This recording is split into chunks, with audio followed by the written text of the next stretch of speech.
Good morning, good afternoon, good evening. My name is Rich Clark, Guide to the Right Path. And my talk today I'm going to talk about is how I use AI in my work. Now, first of all, you're going to think, well, why is it so important you use AI in your work? Well, I'm a therapist. So with being a therapist, hypnotherapist, CBT therapist, psychotherapist, we are we have a certain way of working. So we have very much techniques, we're training techniques to help people and work with that. Lots of that includes when someone is under, we use note taking. And we also do other things as well. So when I'm doing like this presentation here, this is on Zoom. So what I'm doing is using Zoom because it's easier to edit for me. Also, I can just show you a couple of things which actually I can do via Zoom, which is AI based. So on the video, you can see I have the video, I have my I can edit anything I want, but I'm going to just show you something. So with a virtual background, you can change it. And this is an AI composite. So at the moment, I've got this as my background. I can be blurred. I can be in San Francisco.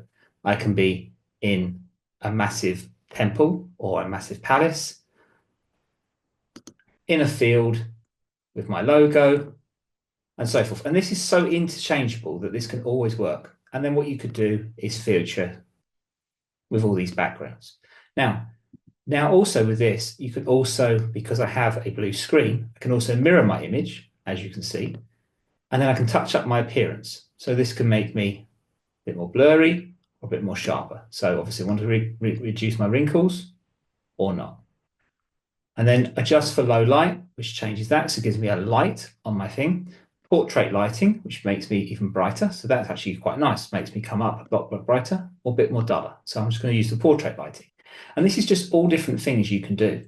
Now, also with this, with the virtual background, I can actually come up with, using an AI companion, is generate a new background. So here I can do this, and I can generate a new background as so.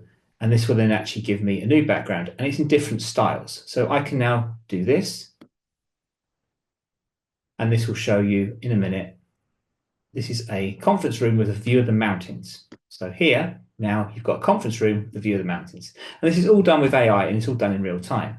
So also with AI, just to show you, this is obviously I'm just showing you a bit silly, but just an example. So here you can change this as an avatar, and you allow yourself to now look like a cat or a panda or so forth, or just myself. Also, you can get video filters. So this can also change where you are, and this can work in different ways. Obviously, I look very pretty like that, or like this, and so forth. Now, obviously, these are very silly, but also I can sharpen my eyebrows, make them bushy. I can also make them a little bit less or more. So this is what I mean about when you edit things. Got quite nice eyebrows, aren't they? Anyway, so just sorry, I can't take this serious. But anyway, yeah, nice purple moustache. Obviously, that really effective. Now look, I've even there got more definition to my beard or my moustache or so forth, or even this. And you can even do that just by going further down and just doing these things. Now, what's also interesting with all these things is also can emphasize your lip color and so forth. So these are very interesting ways of how people work. So I can even make my lips color even more pronounced or so forth. And this is all to show you how you can do it. Now, obviously, I'm not going to do that when I do a video, but I'm going to use the portrait lighting because that's actually quite nice. So anyway, with the portrait lighting. So in my actual videos, when I do a recording or a session, I work online. So when I work online, when I work with a discovery call, or which is where we do a discovery call, find out the person's problems, or we actually use when we're actually doing the recording of the session. So when we're doing the recording of the session, when I'm having someone, we're working online with them, we're recording the session. So you will hear, boop, this is recording and so forth. And you can also do this with just the idea of sharing a screen. So you can share the screen of what you can see of someone. And you can do all these different things. You can also share a document, or all these things can all be shared on using AI. So Zoom is actually very technically AI based. And with all of this, you can also do other things. So what I would do is when I'm working with a client is, as a hypnotherapist, I'll be recording the session. I'll be writing notes down. But at the same time, Zoom has a quality that actually is an AI companion. And what that does, it actually writes down the summary of the notes of what happened in the session. Also, very good in discovery calls, because sometimes instead of me writing everything down, if I've typed it or written it out by hand, this actually types it up. So when you've done that for a client, you can say, this is what we've discussed in the meeting, send it to the client. You can also send them their recording just to make sure that they have that. And that's also for your legal terms. So actually what I do, because I do that with legality, if anybody has said I've said anything, I can go, okay, let me have a look into it. We can check. Yeah. So these are what things you can do. Now, obviously, I'm just going to change back to the plain background because I don't really like this setting at all. But it's just, again, just to show you examples of what is going on. And we're just going to go back to the plain background. So we'll go back to the plain background. Now, why am I so interested in saying why I use AI for my work? Well, because in the therapy world, there's a lot of people who have very negative attitudes, especially the spiritual community. I come from a holistic background, holistic therapist, massage therapist, did energy work and so forth. And now I've been a hypnotherapist in conjunction in the last 8 years. So one thing, actually, just to show you here, you can probably see here, there's a bit of a glow around me, and that's because I've got a green screen behind me to make me come out more. Now, I can actually remove that, but it actually works really well for me. And it does feel very strange, but this is kind of where we are at and where we can do things. So we can mirror and so forth. So why is it important for my work? Well, because the idea of my work is that we have to give examples of what people are doing, what they're saying. So it's also they can look back on what they've learned. Sometimes when you are talking to a client, they don't always hear what they've learned. They should remember it because of being hypnosis and working on the subconscious, but mostly people forget things. So the thing is that when you send them a video, you're sending them a copy of the video, and that's where they can re-listen to that, re-listen to things they've learned, re-listen to what they've actually gone through, understand what they were saying and what was actually holding them back, what the actual reasons was. Because actually most people, when they've gone into hypnosis, they actually forget what they've actually done at the session. So this is also about evidential proof. And also it's a way of me, if I ever feel I've got a client with a very similar thing, just want to double check if I forgot how to do the sequence. Because the thing is, most people work by script. I don't work by scripts. I actually go with the flow. And that's kind of how my work is. So I go with the flow of the client and make sure that we navigate through that. That's hence why I'm called a guide to the right path, because I actually am the guide via that person to help them achieve and reframe their brain so they're not triggered by that issue. So the other reason I'm going to show you is that once I've done this video, I'm also going to show you here, which is going to show you how I use opusclip, and I'm going to show you exactly how I would do that. So first of all, I'm going to show you this example of using opusclip, and I'm just going to go into it and I'm going to show you how I use this program. So with this, people will say, oh, why aren't you editing all your videos? Well, I edit the main videos, but then I also use opusclip to do this. So I'm just going to show you something here. This is videos of the fear of AI. And I'm going to just show you this, sharing my screen, and I'm going to show you how this works. So first of all, sharing the screen. As you can now see, I've got sharing the screen, and you can see at the top, these are how I use opusclip. Now, opusclip is a program where you put your main YouTube link or your main video link, and it uploads. And then what it does, it actually edits your videos into different clips. So with this is a video I'm going to be sharing on Friday, which is AI, the fear of AI, and these are all the different clips. Now, what you'll notice is with all these, there was 11 clips taken. I've just got rid of a few. So again, this is how you can edit. Now, when you get to this point, you then open up a video and you check these. So this is what it tells you. It tells you that you've got a 99 out of 100 score. What was good about the hook, what was good about the flow, what was good about the value, and what was good about the trend. And these are good things to help you when you want to do better videos. So you also get the editing, and you can edit all this. So when people say, oh, AI does all this stuff, you can still edit it. And there's a lot of editing work as well to do.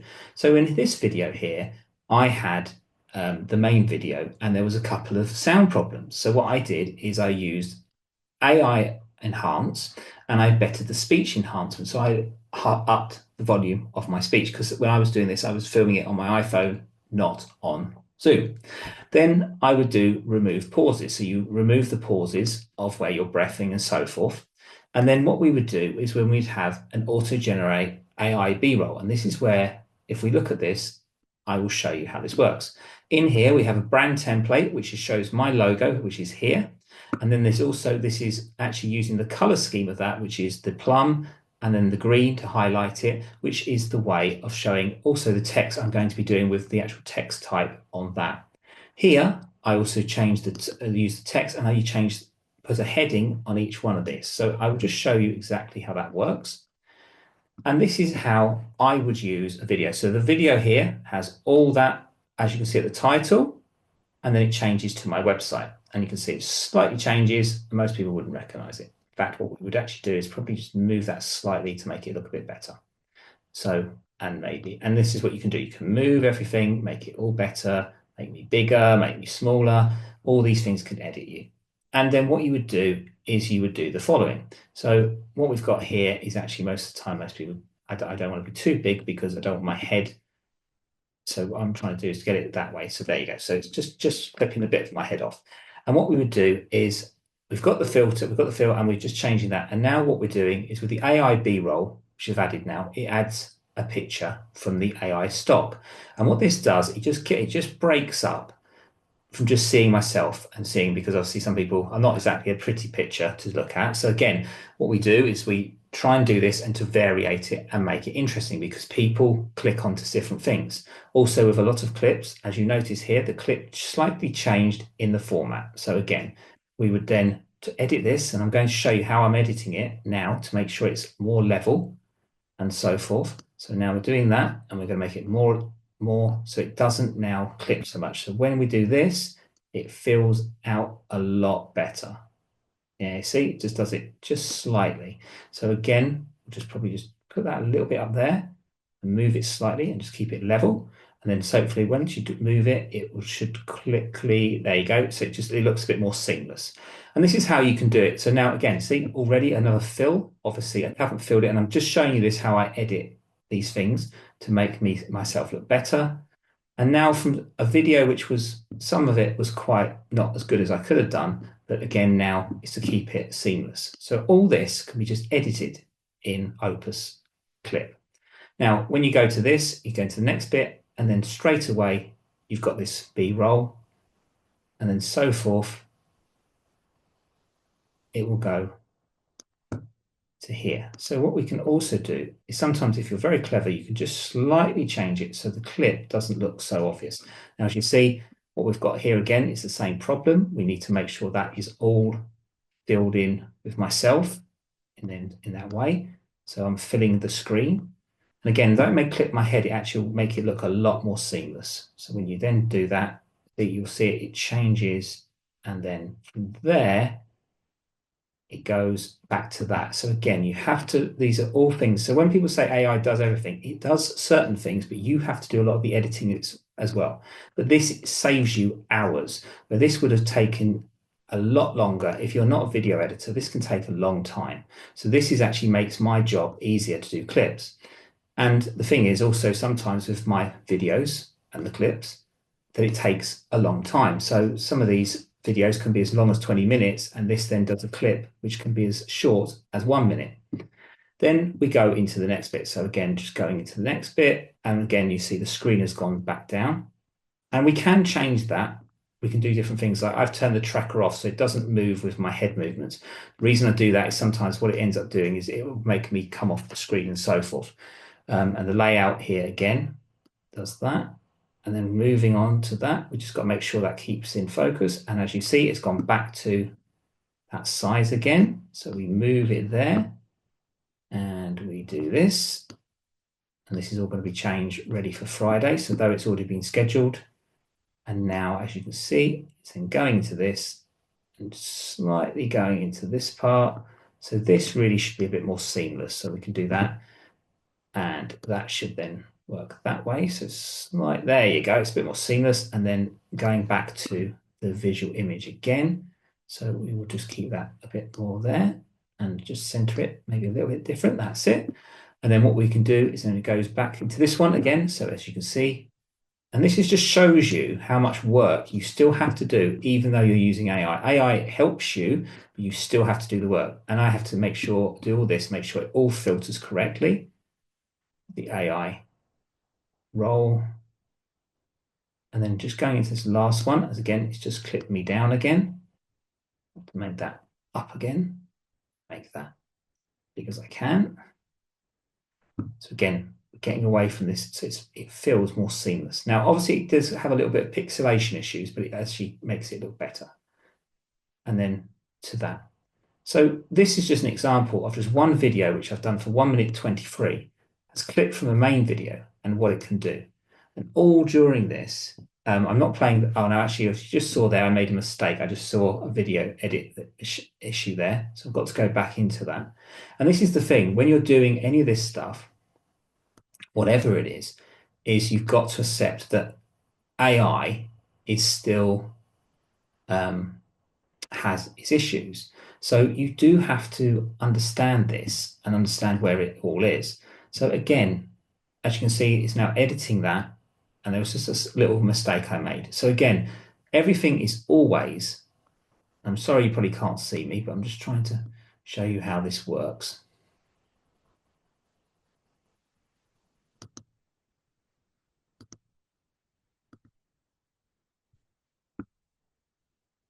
Okay, so I just noticed a little error I made, and I have to fix it to make sure it all looks proper in the correct moment. So everything is filled out on the screen. There you go.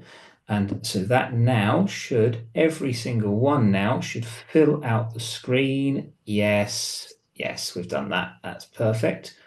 So yeah. So looks like I haven't even moved, just slightly come into frame and so forth. And this is what you can do. And then also you can check the so following. So if there's anything what's been typed incorrectly, you can change and edit any of these words, and you can do this all the time. And this is what actually saves you a lot of work.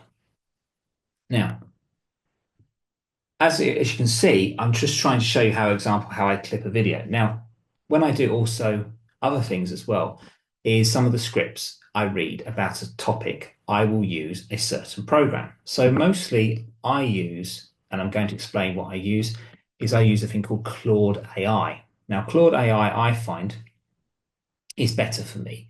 I find it's a lot more, and actually that if you actually pay for these, most of this is all free for now, but you can actually change it and do all these things. So what we're going to do is I'm going to show you this. I'm going to talk about a topic, and hopefully you probably can't well see my screen probably at the moment. So let's try and go back to sharing the screen. Don't always get this right. Again, I'm not perfect, and I'm always learning all the time. So here we go. So if we're sharing the screen, this was something I found out about. I asked a question. So the first thing I asked the question was this.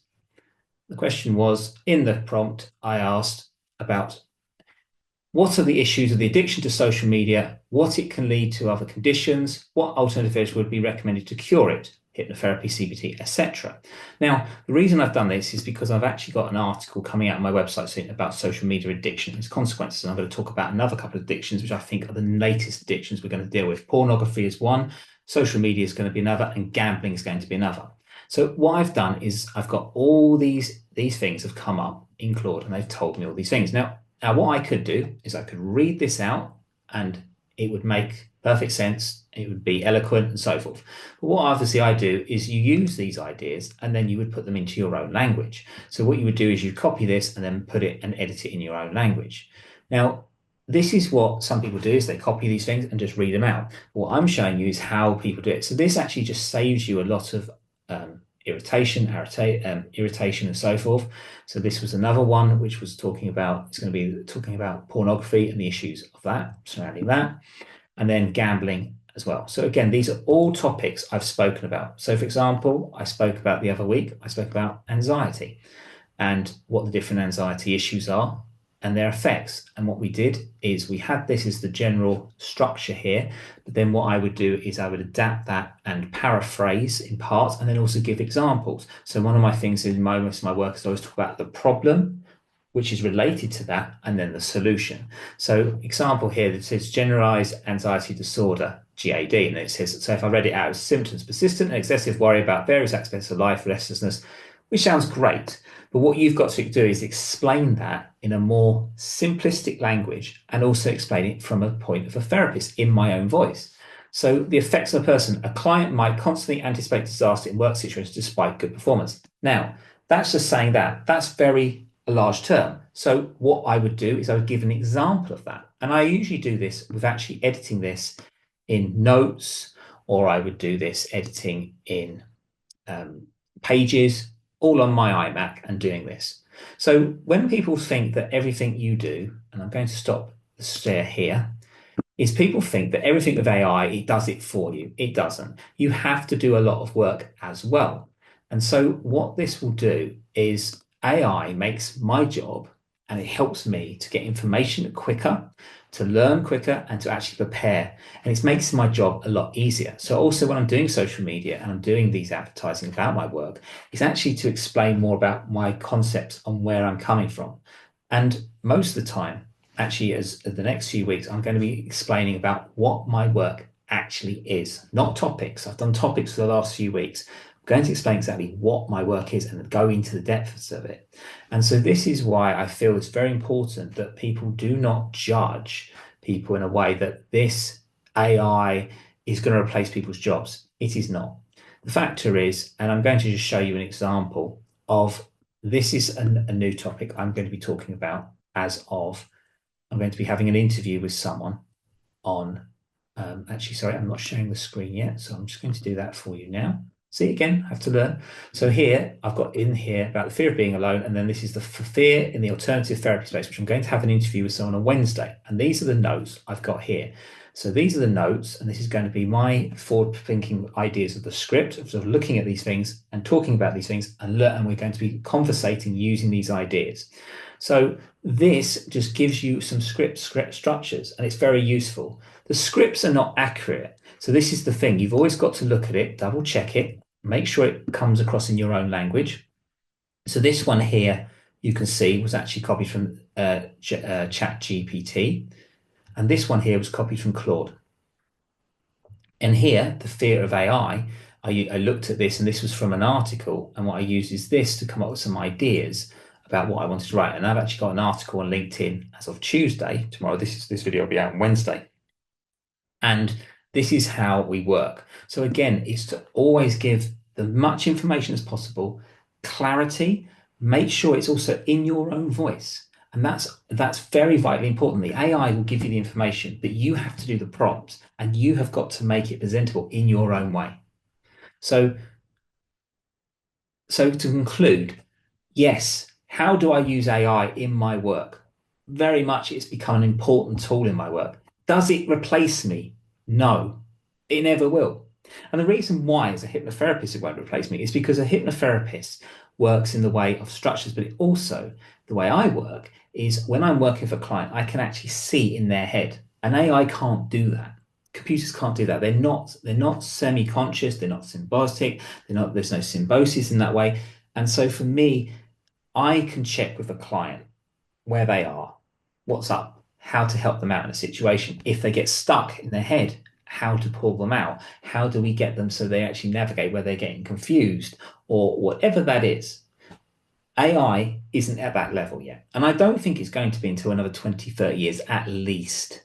So, when all these people, how do I use AI, and therapists, and I'm going to talk about this on, this will be shared on Thursday, it's very important to understand that AI is a tool. And if we use it correctly, we actually better our work. And I am absolutely an admirer of AI. And I actually, as much as people may not think I am, because they think, oh, you're spiritual, you're a sellout. I'm not. This is to do with that. It actually makes my work better. And I find that this actually is helping me. It keeps me within structure. It helps me to work with different ideas. And also I find that eventually, I think there's going to be some things which will helps me with article writing. There's sometimes I get stuck, and the AI, because it's giving you the information, just gives you some ideas. And again, you can rewrite it in your own words, which you have to, because Google actually, when you have an article, Google actually scans, and if it's an AI writing of Claude ChatGPT, it puts it lower in the rankings. So you have to put it in your own language anyway. So again, this idea of AI does everything for you, it doesn't. It is there as a tool to help you, but you must use it correctly. So until next time, I shall speak to you soon.